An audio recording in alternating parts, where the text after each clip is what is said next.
Good evening दोस्तों। मैं ललन कांत आप सभी को अपने यूट्यूब चैनल आस्था जीएस रिसर्च सेंटर पर स्वागत करता हूं। दोस्तों, जैसा कि मैं हर क्लास में कहता हूं और आज भी कह रहा हूं कि इन दिनों हम लोग भूगोल पढ़ रहे हैं। भूगोल में विश्व भूगोल से शुरू किए हुए हैं, जिसमें विश्व भूगोल का हमने 4 अध्याय समाप्त कर दिया। इसमें पहला अध्याय ब्रह्मांड था, दूसरी अध्याय सौरमंडल थी, तीसरी अध्याय पृथ्वी की गतियां थी, चौथी अध्याय पृथ्वी का अक्षांश देशांतर, अंतर्राष्ट्रीय तिथि रेखा एवं पृथ्वी पर समय का निर्धारण थी। ये चारों ही अध्याय दोस्तों मैंने काफी गहराई से पढ़ाया और आप लोगों ने से काफी अच्छे से पढ़ा भी।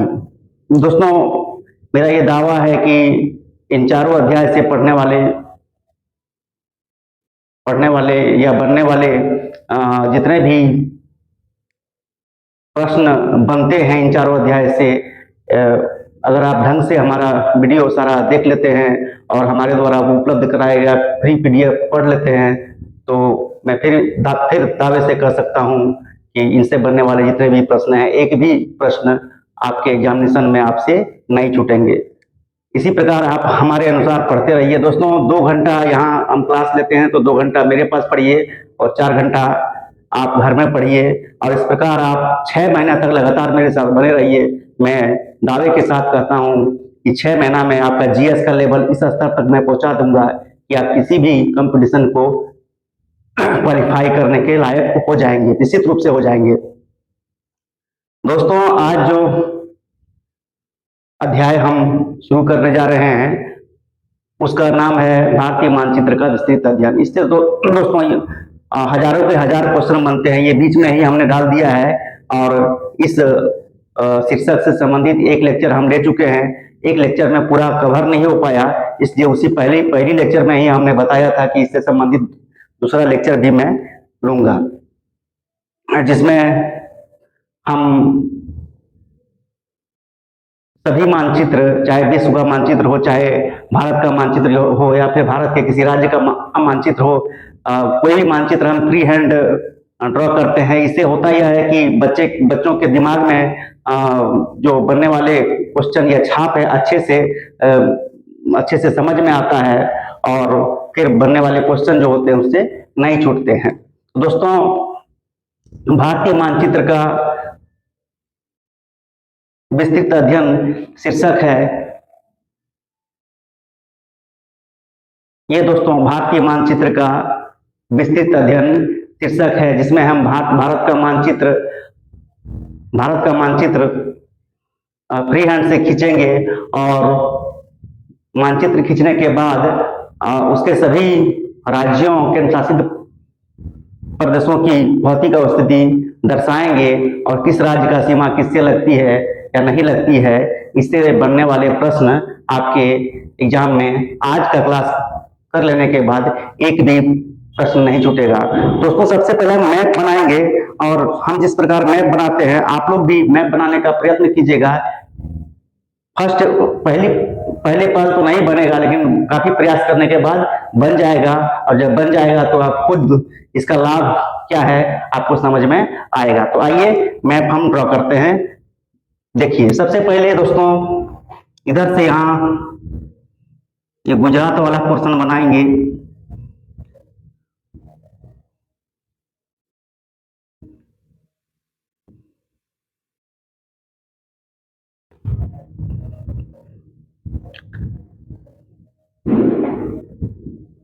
फिर यहाँ से सीधे दोस्तों यहाँ तक ले जाएंगे, और फिर ऐसे करके ऐसे करके ऐसे करके इस प्रकार करते हुए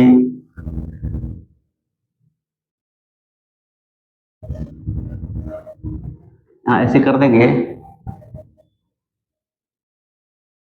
दोस्तों, उससे पहले हम कर्क रेखा खींच लेंगे। कर्क रेखा भारत के बीचों बीच 8 राज्यों से होकर गुजरती है। इस प्रकार गुजरती है। जब राज्यों की अवस्थिति को हम दर्शाएंगे तो फिर देखिएगा कि पश्चिम से पूर्व या पूर्व से पश्चिम इस प्रकार भारत के 8 राज्य कर्क रेखा पर अवस्थित हैं।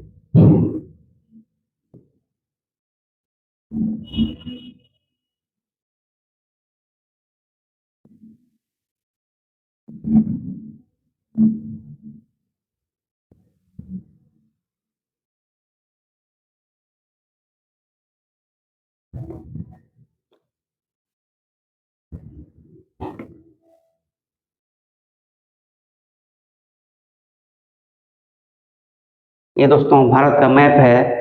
अब इसमें हम राज्यों को दर्शाएंगे। राज्यों को दर्शाने के पहले दोस्तों इसकी चौहद्दी हम देख लेते हैं और इसके पड़ोसी देशों के बारे में देख लेते हैं। दोस्तों ये नेपाल है,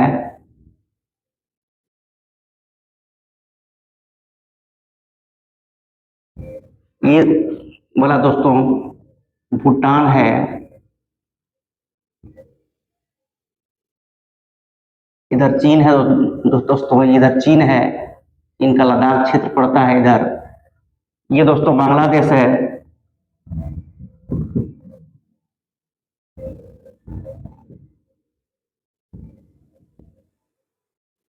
बांग्लादेश है, इधर म्यांमार पड़ता है, म्यांमार।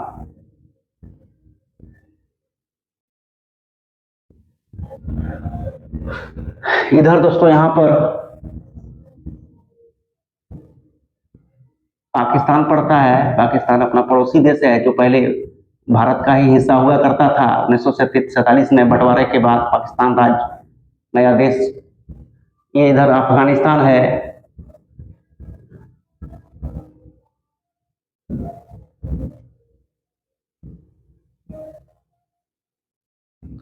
अफगानिस्तान है। फिर इधर ईरान इराक है। ऐसे ही है, भारत के साथ ईरान इराक की सीमा लगती नहीं है, लेकिन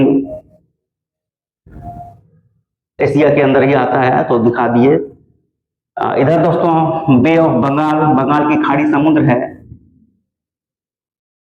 बंगाल की खाड़ी समुद्र है, इधर जल है। यहाँ अरब सागर है, अरब सागर समुद्र है। यहाँ इस छोर को दोस्तों कन्याकुमारी बोलते हैं और इसके सामने वाला जो महासागर है उसको हिंद महासागर कहते हैं, हिंद महासागर कहते हैं, हिंद महासागर कहते हैं। तो ये दोस्तों भारत के पड़ोसी राज्य हैं और इधर अरब सागर पड़ता है, इधर बंगाल की खाड़ी समुद्र है और इधर हिंद महासागर यहाँ पर है। दोस्तों इसकी अवस्थिति के बारे में देखा जाए तो आइए इसके अब सभी राज्यों को हम दर्शा लेते हैं पहले कि कहाँ कहाँ कौन सा राज्य इसका पड़ता है। आप देखिएगा ध्यान से, ऐसे करके दोस्तों इसको बीचों बीच यहाँ खींच देंगे, ये हो जाएगा जम्मू कश्मीर, जम्मू एंड कश्मीर। और ये दोस्तों हो जाएगा पीओके, पीओके पाक ऑक्युपाइड कश्मीर, कश्मीर का ही हिस्सा है जो पाकिस्तान के कब्जे में है, जिसको आजकल हम लोग नेहरू की गलती वाला कश्मीर कहते हैं। तो ये कश्मीर का ही हिस्सा है, इसको हम लोग पीओके कहते हैं। दूसरी तरफ पाकिस्तान भी इसको हमारे हिस्से वाले जो कश्मीर है इसको आईओके बोलता है। जैसे हम लोग बोलते हैं एक दिन हम लोग पीओके को पाकिस्तान से लेके छोड़ेंगे, उसी प्रकार पाकिस्तान भी बोलता है कि आईओके को एक दिन हम लोग हिंदुस्तान से लेके छोड़ेंगे। परंतु पाकिस्तान पागल थोड़ा है, क्योंकि पूरा कश्मीर जो नियमानुसार विलय हुआ है उसके अनुसार भारत का ही हिस्सा है। यहाँ दोस्तों एक लाइन और है, ये मतलब भाग हम लोग अक्साई चीन कहते हैं, चीन के कब्जे वाला क्षेत्र। इस लाइन का नाम है LAC, line of actual control, जबकि इस लाइन का नाम दोस्तों LOC है, लाइन ऑफ कंट्रोल। ये वाला भाग लद्दाख कहलाता है दोस्तों, लद्दाख, लद्दाख की राजधानी लेह और जम्मू कश्मीर की राजधानी श्रीनगर। पहले लद्दाख और जम्मू कश्मीर एक ही राज्य का हिस्सा था, दोनों की ज्वाइंट राजधानी श्रीनगर थी। परंतु धारा 370 हटने के बाद, धारा 370 हटने के बाद जम्मू कश्मीर को दो राज्यों में बांट दिया गया और दोनों को केंद्र शासित प्रदेश बना दिया गया। जम्मू कश्मीर की राजधानी श्रीनगर रह गई और लद्दाख की राजधानी लेह है। तो इस प्रकार एक राज्य जब हट गया तो राज्यों की संख्या पहले 29 थी, 28 रह गया, और केंद्र शासित प्रदेश 2 बढ़ गए। तो पहले 7 केंद्र शासित प्रदेश थी, अभी 9 हो गए हैं। स्टेट हो गया 28 और यूटी यूनियन टेरिटरी हो गए 9। अब दोस्तों यहां पर इसको बीचों बीच यहां से मिला देंगे तो ये हो जाएगा एचपी हिमाचल प्रदेश। हिमाचल प्रदेश की राजधानी शिमला, और ये यूके, यूके का उत्तराखंड का देहरादून।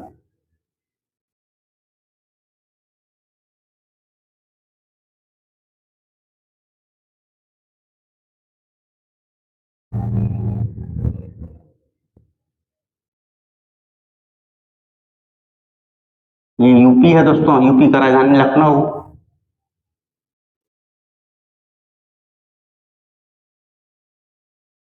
ये झारखंड है, ये ये बिहार हो गया, बिहार का पटना, ये जेएच झारखंड हो गया। इधर दोस्तों ये पंजाब है, पंजाब का चंडीगढ़। इधर ये हरियाणा हो गया, HR, Haryana for HR for Haryana. और ये राष्ट्रीय राजधानी दिल्ली है। ये क्या है? दिल्ली है, दिल्ली, छोटी सी दिल्ली है जो 3 ओर से हरियाणा से घिरी हुई है और एक ओर से उत्तर प्रदेश से।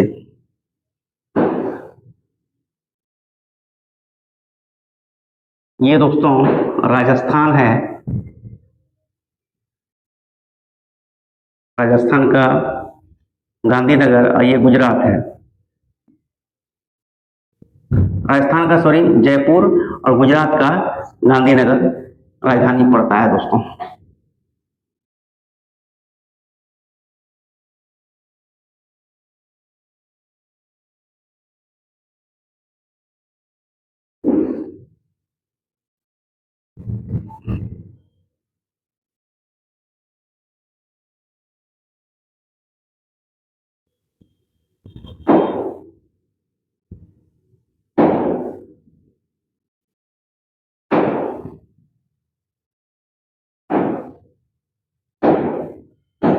ये एमपी हो गया,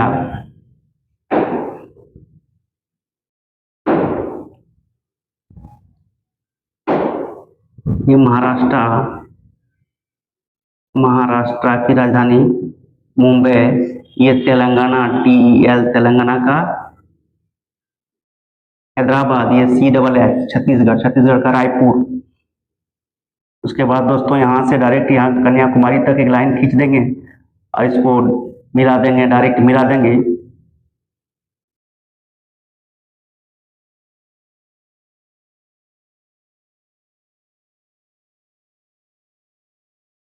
ये केटी कर्नाटक हो गया, कर्नाटक की राजधानी बेंगलुरु।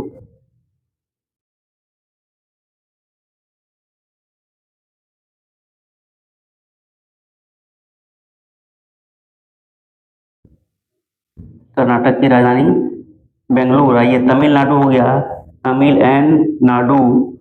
इसके बाद दोस्तों ये आंध्र प्रदेश, एपी, आंध्र प्रदेश का अमरावती, और ये उड़ीसा, ओडिशा, ODDISHA, ओडिशा। वेस्ट बंगाल ये है दोस्तों, वेस्ट WB, वेस्ट बंगाल।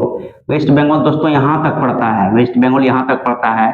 वेस्ट बंगाल की सीमा इस प्रकार 3 देशों से लगती है, बांग्लादेश, नेपाल और भूटान से भी।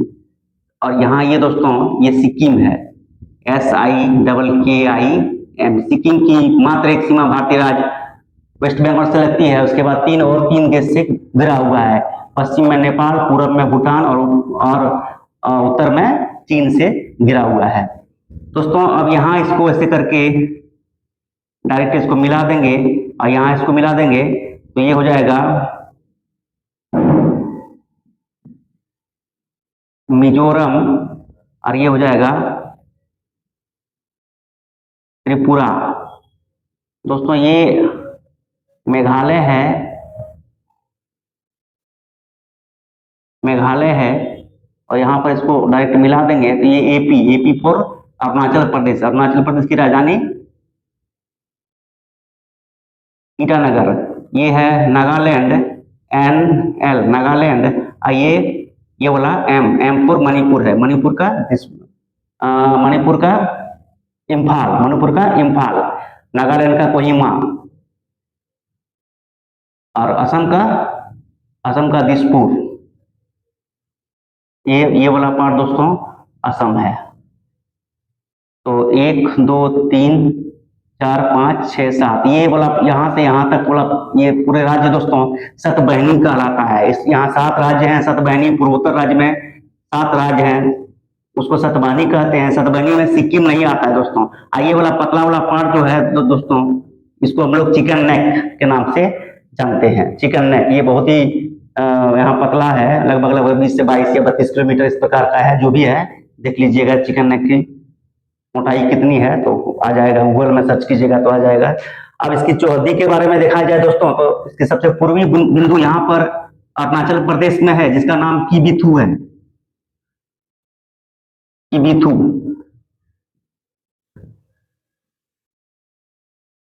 पश्चिमी बिंदु यहाँ पर कच्छ की खाड़ी में गोरमोती या गुहार मोती, इसको सर्किक भी बोलते हैं दोस्तों। यहाँ पर कच्छ की खाड़ी में, गुजरात की कच्छ की खाड़ी में पड़ती है। ये भारत की मुख्य भूमि का दक्षिणतम बिंदु है, जो कन्याकुमारी के नाम से जाना जाता है। यहाँ पर अगर खड़े हो जाएंगे दोस्तों, तो 3 समुद्र, अरब सागर, बंगाल की खाड़ी और हिंद महासागर का दर्शन इस बिंदु पर से, कन्याकुमारी पर स्थित बिंदु पर से हो जाती है दोस्तों। पूर्वी बिंदु, पश्चिमी बिंदु हो गया। उत्तरी बिंदु यहाँ पर है लद्दाख में, इसका नाम इंदिरा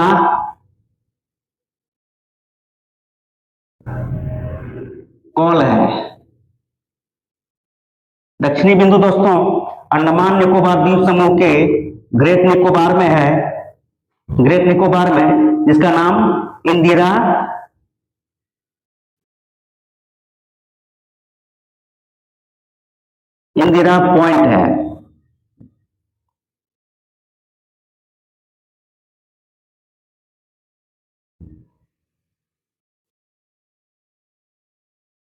पॉइंट है। इंदिरा पॉइंट है। तो पूर्वी बिंदु दोस्तों किबिथु, पश्चिमी बिंदु गोरमोती या गुहार मोती, इसको सरक्रिक भी बोलते हैं। उत्तरी बिंदु इंदिरा कॉल और दक्षिणी बिंदु इंदिरा पॉइंट के नाम से जाना जाता है। ये इंदिरा पॉइंट और इंदिरा कॉल जो नाम रखा गया है दोस्तों, भारत के पूर्व प्रधानमंत्री और जिसको आयरन लेडी के नाम से जानी जाती है, इंदिरा गांधी के नाम पर रखा गया है। उसके पहले दक्षिणतम बिंदु इंदिरा पॉइंट के स्थान पर पिगमिलियन पॉइंट कहलाता था, पिगमिलियन पॉइंट दोस्तों। तो ये है भारत की अवस्थिति दोस्तों। इसमें किस राज्य की सीमा किस राज्य के साथ लगती है, किसके साथ नहीं लगती है, ये हमारे द्वारा ड्रॉ किया गया मैप में पूरी तरह से पालन करता है, जिसको मैप का मूल धर्म कहते हैं। जैसे कि यहाँ पर देख लीजिए तो दोस्तों, यूपी के साथ कितने राज्यों की सीमा लगती है। तो हम झारखंड से यहाँ से शुरू करते हैं।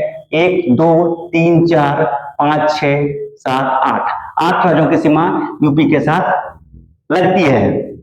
उसी प्रकार बिहार से देखा जाए तो बिहार से सीमा जो लगती है, उत्तर प्रदेश, झारखंड और वेस्ट बंगाल से सीमा लगती है, उत्तराखंड से नहीं लगती है। 3 राज्यों की सीमा बिहार से लगती है। अगर इस प्रकार आप मैप बनाने सीख जाएंगे तो लाखों हजारों क्वेश्चन आपके बन जाएंगे और इससे संबंधित पूछ दिया जाएगा। अगर मैप से आप नहीं पढ़े रहेंगे, अगर पूछ देगा आपको कि पंजाब की सीमा किससे नहीं लगती है, तो ऑप्शन में रहेगा आपका राजस्थान रहेगा, हरियाणा रहेगा और हिमाचल प्रदेश रहेगा और बिहार रहेगा। तो आप असमंजस में पड़ जाएंगे कि कौन सा इसमें उत्तर सही होगा। तो बिहार की सीमा पंजाब से नहीं लगती है, तो बिहार इसका सही उत्तर हो जाएगा। और मैप से अगर आप इस प्रकार भारत का मैप खींचकर सभी राज्यों को फ्री हैंड दर्शाना सीख जाएंगे तो बहुत से प्रश्न आपके सॉल्व हो जाएंगे। इसीलिए हमने ये शीर्षक बीच में ही सजाया था, जिसका नाम है भारतीय मैप का विस्तृत अध्ययन। दोस्तों ये सभी 28 राज्य हैं और इसके अतिरिक्त ये वाला दोस्तों लिखने भूल गए हैं, ये केरल है। केरल की राजधानी तिरुवनंतपुरम। 28 राज्य हैं और 9 केंद्र शासित प्रदेश हैं। सब केंद्र शासित प्रदेशों का नाम हम लिख देते हैं दोस्तों। पहला दिल्ली, दूसरा चंडीगढ़, तीसरा लक्षद्वीप दोस्तों यहां पर है, और लक्षद्वीप का सबसे बड़ा द्वीप जो है दोस्तों उसका नाम है अंद्रोथ द्वीप। अंद्रोथ द्वीप, ये कई बार एग्जाम में आया है कि लक्षद्वीप का सबसे बड़ा द्वीप कौन सा है, तो अंद्रोथ द्वीप है। अंद्रोथ द्वीप, यहां पर ऐसे करके दे देंगे, ये अंद्रोथ द्वीप है। अंद्रोथ द्वीप है। लक्षद्वीप का सबसे बड़ा द्वीप का नाम अंद्रोथ द्वीप है। तीसरा लक्षद्वीप,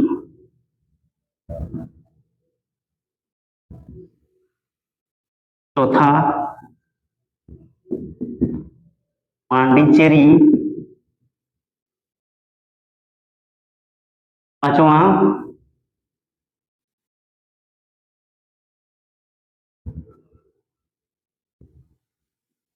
अंडमान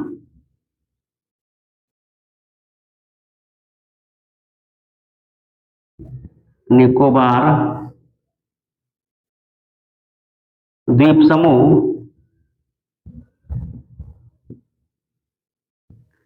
छठा जम्मू एंड कश्मीर, सातवां लद्दाख, आठवां दमन एवं द्वीप तथा नौवां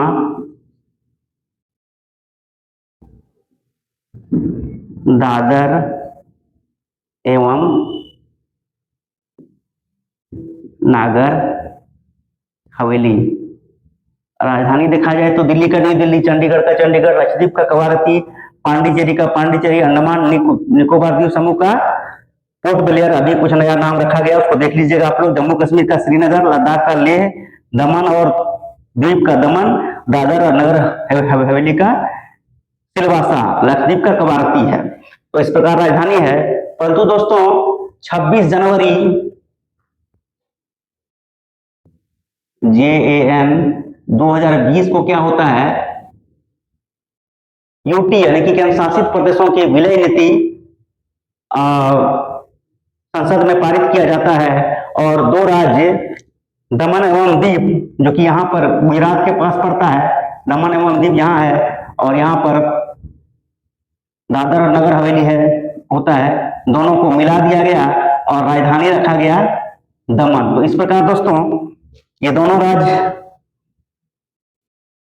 मिलके 8वां राज्य, 8वां केंद्र शासित प्रदेश बन गया, और नाम इसका रखा गया दमन एवं दीव तथा दादर एवं नागर हवेली, और इसकी राजधानी रखा गया दमन को। तो अभी वर्तमान में दोस्तों 9 राज्य नहीं है, पहले हम 9 लिख दिए थे, इसलिए क्योंकि इसको हमको साबित करके दिखाना था। अभी वर्तमान में 28 राज्य और 8 केंद्र शासित प्रदेश हैं, जो इस प्रकार है।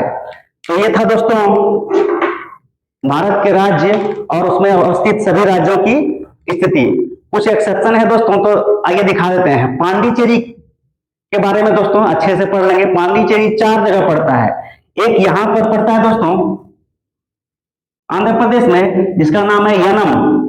यनम, यमन नहीं लिखिएगा दोस्तों, क्योंकि यमन एक देश है। यनम पांडिचेरी, यनम पांडिचेरी। दूसरा यहां पर मुख्य पांडिचेरी है, जो पांडिचेरी होना चाहिए, ये यहां पर है। वहीं यहीं पर तमिलनाडु में ही तीसरा है कराईकल, कराईकल पांडिचेरी। या पांडिचेरी को पुदुचेरी भी कोई बोलते हैं, या कहीं कहीं लिखा जाता है, दोनों ही सही है। चौथा है दोस्तों यहां पर माहे। इससे कई प्रश्न पूछे जाते हैं दोस्तों कि माहे, पांडिचेरी का भाग माहे कहां पड़ता है, तो केरल में पड़ता है। यनम कहां पड़ता है, तो आंध्र प्रदेश में पड़ता है। और कराईकल कहाँ पड़ता है, तो तमिलनाडु में पड़ता है। ये था दोस्तों भारतीय मैप का विस्तृत अध्ययन। इसके साथ ही दोस्तों ये कर्क रेखा आप देख लीजिए, गुजरात, राजस्थान, मध्य प्रदेश, छत्तीसगढ़, झारखंड, वेस्ट बंगाल, त्रिपुरा और मिजोरम 8 राज्यों से होकर गुजरती है। ये इधर ईस्ट होगा दोस्तों, इधर ईस्ट, यहाँ वेस्ट, ऊपर नॉर्थ, नीचे साउथ, नीचे साउथ। तो ये था दोस्तों पश्चिम से पूर्व कर्क रेखा पर स्थित राज्यों की स्थिति अगर दर्शाने के लिए बोला जाएगा तो गुजरात, राजस्थान, मध्य प्रदेश, छत्तीसगढ़, झारखंड, वेस्ट बंगाल, त्रिपुरा और मिजोरम। और पूर्व से पश्चिम जस्ट उल्टा हो जाएगा। अगर मैप से बढ़िया से देख लेंगे तो आपको याद करने की जरूरत नहीं पड़ेगी कि कर्क रेखा पर कौन कौन से राज्य आते हैं, मैप से ही बिल्कुल क्लियर हो जाएगा। तो 8 राज्य आते हैं पश्चिम से पूर्व इस प्रकार है, गुजरात, राजस्थान, एमपी, छत्तीसगढ़, झारखंड, वेस्ट बंगाल, त्रिपुरा और मिजोरम। जबकि पूर्व से पश्चिम दोस्तों इस प्रकार आएगा, मिजोरम, त्रिपुरा, वेस्ट बंगाल, झारखंड, छत्तीसगढ़, एमपी, राजस्थान और गुजरात। ये है दोस्तों, इसमें से प्रश्न इस प्रकार दे देता है कि इसमें से कौन राज्य है जो कर्क रेखा पर स्थित है। तो 3 राज्य इधर वाले दे देंगे, कर्नाटक, महाराष्ट्र दे देगा और तेलंगाना, चौथा दे देगा एमपी। तो एमपी इसका सही उत्तर होगा। लेकिन मैप से अगर नहीं पढ़े रहेंगे तो इस प्रकार का उत्तर देना काफी कठिनाई होती है दोस्तों। इसी प्रकार 3 राज्य कर्क रेखा पर स्थित राज्य को दे देगा एमपी, झारखंड और छत्तीसगढ़ दे देगा, और चौथा एक तीसरा राज्य दे देगा तेलंगाना। बोलेगा कि इनमें से कौन सा राज्य कर्क रेखा पर स्थित नहीं है, या इसके नजदीकी वाला ही दे देगा, यूपी दे देगा। तो आप कंफ्यूज हो जाएंगे कि यूपी है कि नहीं है। लेकिन अगर मैप से पढ़े रहेंगे तो पूरा क्लियर सिद्धांत रहेगा आपका कि यही उत्तर होगा। क्या होगा? यूपी होगा। बाकी का 3 राज्य जो दिया हुआ था वो कर्क रेखा पर स्थित था। कर्क रेखा दोस्तों 23.5 डिग्री उत्तरी अक्षांश को बोलते हैं, जो भारत के बीचों बीच 8 राज्यों से होकर गुजरती है। तो ये था दोस्तों भारतीय मैप का विस्तृत अध्ययन, जिसमें हम लोग भारत के मैप को हम फ्री हैंड खींचे, फिर भारत के सभी राज्यों को हम दर्शाए फ्री हैंड से, और सभी के अनुशासित प्रदेशों के बारे में विस्तृत रूप से बताए। अब आइए कुछ कलेक्शन हमने किया है उसके बारे में देख लेते हैं दोस्तों। इससे पहले आप लोग इसका स्क्रीनशॉट ले सकते हैं, मैं मिटा दूंगा। इससे पहले स्क्रीनशॉट ले लीजिए, या फिर वीडियो को पीछे करके भी आप देख सकते हैं। दोस्तों मिटा देता हूं मैं।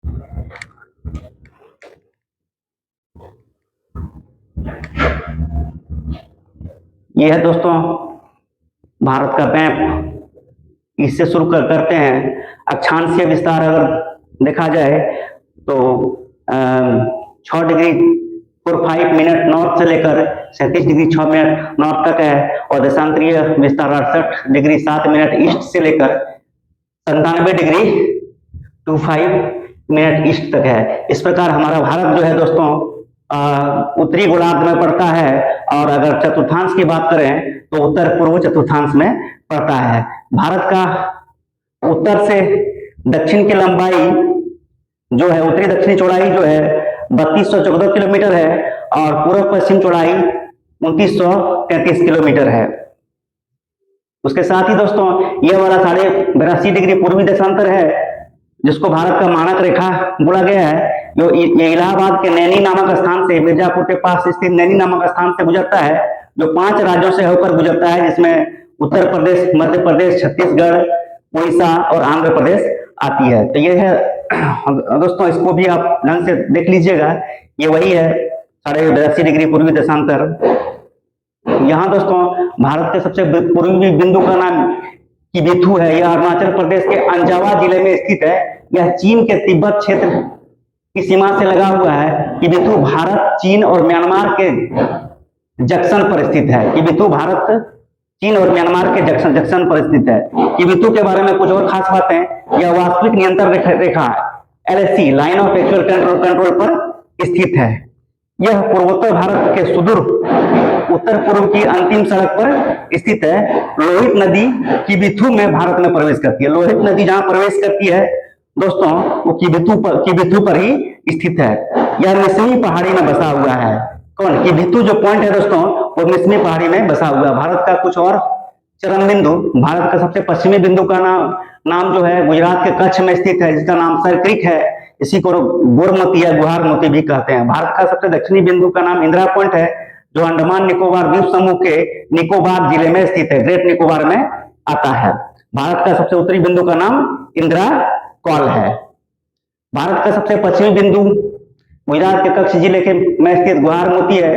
यह सरक्रीक के नाम से भी जाना जाता है। गुहार मोती नारायण सरोवर गांव और कांटेश्वर मंदिर के पास स्थित है। भारत के कुछ और चरम बिंदु हैं जो इस प्रकार हैं: पूर्वी, पश्चिमी, उत्तरी, दक्षिणी। कई बार रिपीट पीडीएफ में किया गया है। भारत का कुछ और चरम बिंदु, भारत का सबसे उत्तरी बिंदु का नाम इंदिरा कॉल है। यह हिमालय के पूर्वी काराकोरम पर्वत श्रेणी के सियाचिन ग्लेशियर में स्थित है। भारत का सबसे पूर्वी बिंदु अरुणाचल प्रदेश का किबिथु है। भारत का सबसे दक्षिणी बिंदु ग्रेट निकोबार द्वीप में स्थित है, जिसका नाम इंदिरा पॉइंट है। भारत की मुख्य भूमि का सबसे दक्षिणतम बिंदु कन्याकुमारी है, जहां पर हम बता दिए थे कि कन्याकुमारी जो है दोस्तों, यहाँ ये वाला पार्ट कहलाता है। यहाँ अगर हम खड़े हो जाएंगे तो 3 समुद्र का दर्शन हम कर सकते हैं। इधर पश्चिम में अरेबियन सी, अरब सागर, इधर पूरब में बे ऑफ बंगाल, बंगाल की खाड़ी, और यहाँ सामने में हिंद महासागर की दर्शन हो जाएगी।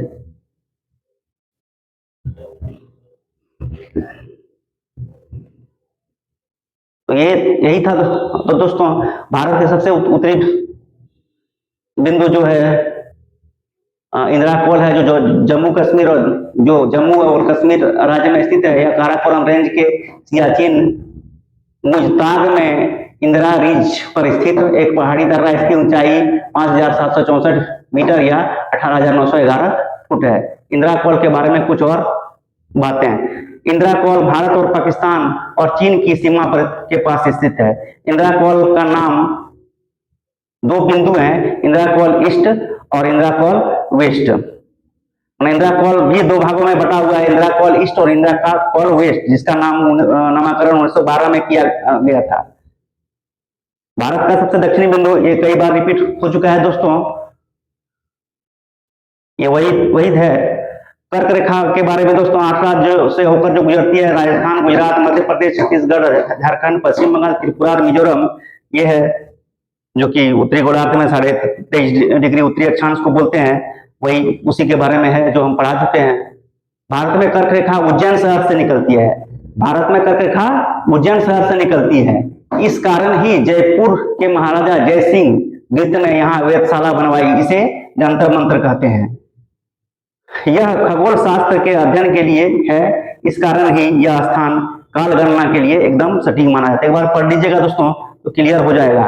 तो ये थी दोस्तों आज का क्लास, जो भारतीय मानचित्र का विस्तृत अध्ययन था। इसका शीर्षक, इसका 2 लेक्चर हमने लिया है। एक लेक्चर पहले YouTube पर डाल दिए हैं और ये दूसरा लेक्चर है। दोनों ही लेक्चर अगर पढ़ लेंगे तो भारतीय मानचित्र से बनने वाली एक भी प्रश्न आपके नहीं छूटेंगे। काफी गहराई से, काफी विस्तृत तरीके से मैंने पढ़ाया और आप लोगों ने पढ़ा भी दोस्तों। और ये ऑनलाइन के साथ हम ऑफलाइन क्लास भी लेते हैं। अगर कोई दोस्त हमें फोन करते हैं कि सर हमें ऑफलाइन क्लास लेना है, तो हमारा फोन नंबर है 7004960735। हमें फोन करें तो हम अपने व्हाट्सएप ग्रुप से आपको जोड़ देंगे, और जिसमें आपको फ्री PDF भी मिल जाएगा और ऑनलाइन क्लास भी आप ले सकेंगे। साथ ही साथ ऑफलाइन क्लास में भी ज्वाइन कर सकेंगे। तो ये था दोस्तों आज का वीडियो, जो मैंने काफी अच्छे से पढ़ाया। उम्मीद करते हैं कि आप लोगों को अच्छा ही लगेगा। अच्छा नहीं लगे दोस्तों तो कमेंट कीजिए, जिससे मैं आगे वीडियो में सुधार करूंगा। और अपने दोस्तों के साथ लिंक को शेयर कीजिए, वीडियो को शेयर कीजिए, ज्यादा से ज्यादा शेयर कीजिए, क्योंकि ये फ्री प्लेटफॉर्म है। जितने गरीब विद्यार्थी हैं जो पैसे देकर नहीं पढ़ पाते हैं, उनके लिए ये प्लेटफॉर्म मैंने तैयार किया है। तो ज्यादा से ज्यादा लोगों तक इसको शेयर करके लाभ पहुंचाया जाए, ये मेरा आग्रह होगा सभी दोस्तों से। तो इन्हीं के साथ दोस्तों मैं अपनी वाणी को विराम देता हूं और आज की क्लास समाप्ति की घोषणा करता हूं। Good evening again.